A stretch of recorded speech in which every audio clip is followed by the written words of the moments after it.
Hello, hello, hello.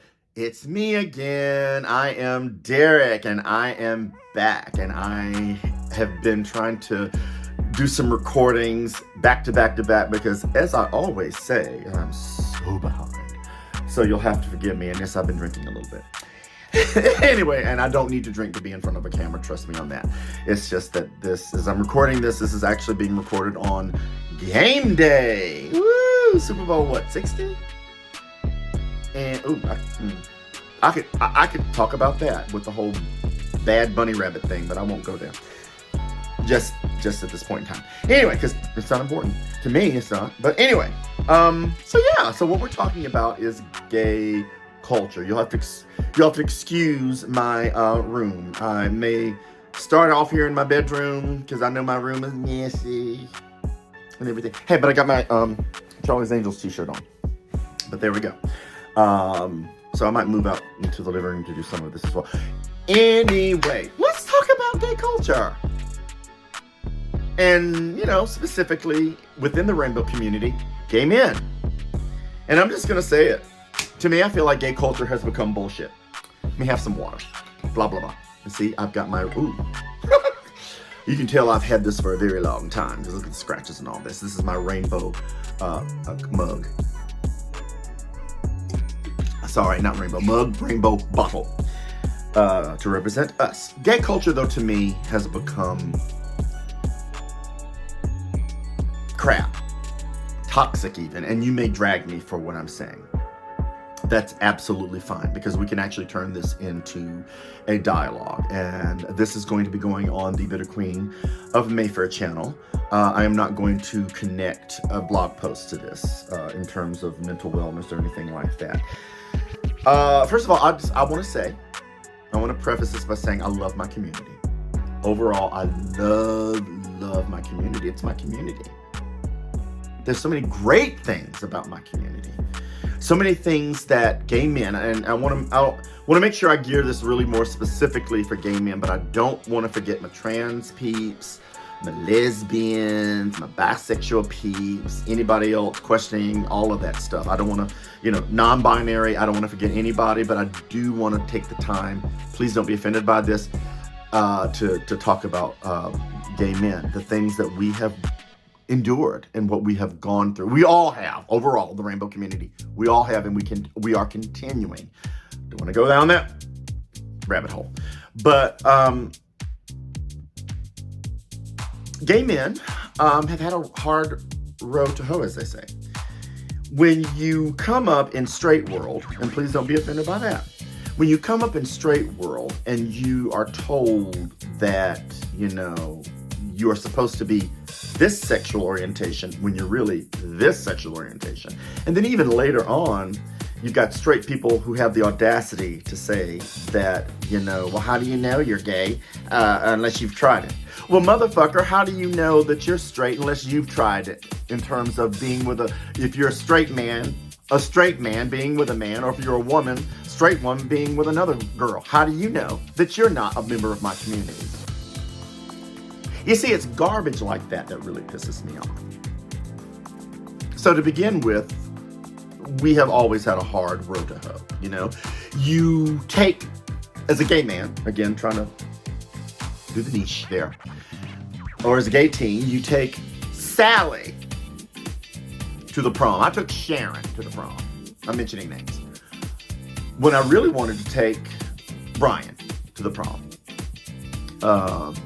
Actually, I really wanted to take, I shouldn't say his, I'm going to go ahead and say it. I wanted to take Carrie Mooney to the prom. There, Carrie, if you see this, there, it's all out, no, name it. Cute little boy. Woo. It turned out to be a hot daddy. But anyway, I'm going to get to the point soon. That's the kind of thing I'm talking about. You're socialized into this bullshit of, I am a male person or a male presenting person with a penis. Let me just be vulgar with it. But I really am interested in other penises. But society tells me I should be interested in a vagina because you say so. Actually, the more I'm going on with this topic, I think I'm going to really address that. And I'm going to get to my point. I am. So it doesn't start off well to begin with.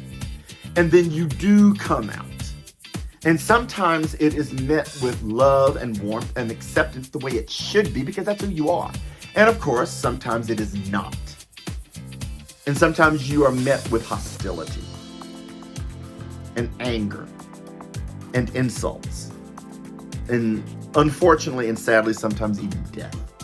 And it shouldn't be that way because you're who you are. You can't help who you are. Okay? No amount of, I'm going to pray the gay away. Why don't you pray the straight away? Derek, get off the soapbox. And there's a part of me that understands why we as a gay community have where we are now. And I'm just going to list things, and please, again, don't be offended. The reason why I say that some of this now is toxic is because of the following. Open relationships, the gym culture, the drug culture that is still prevalent. Where do I even start? The gym culture. The gym has been around forever and a day. The gym was back there in the 70s, right? But I now feel like with the advent of these dating apps, and I really can't call them dating apps. Let's call them what they are, hookup apps, whore apps, yeah, I said it, where you have men who feel they must present themselves like this.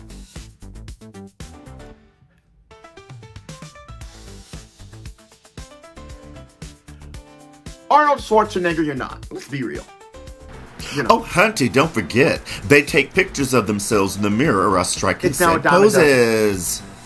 I guarantee you, for the most part, every dating app that you're on shows men feeling like they have to take pictures of themselves at the gym. I don't know what that's about. I'm going to guess. Please correct me. It seems like you're trying too hard. And it seems like you are trying to be like everybody else, but you're trying to fit in. And you feel like this is your only way to get laid. Let's be real. It's really kind of sad. And no, not speaking, I'm going to cover this. Not speaking out of jealousy, not speaking out of I want to be like you, because if I wanted to be like you, I would be like you.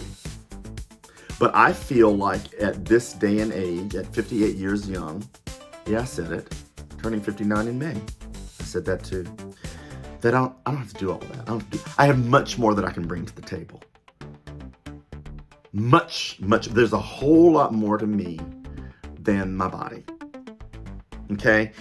Everybody likes a nice body. They do, and it's nice to look at, but when you really get to it at the end of the day, it's like, is this all you feel like you've got to offer?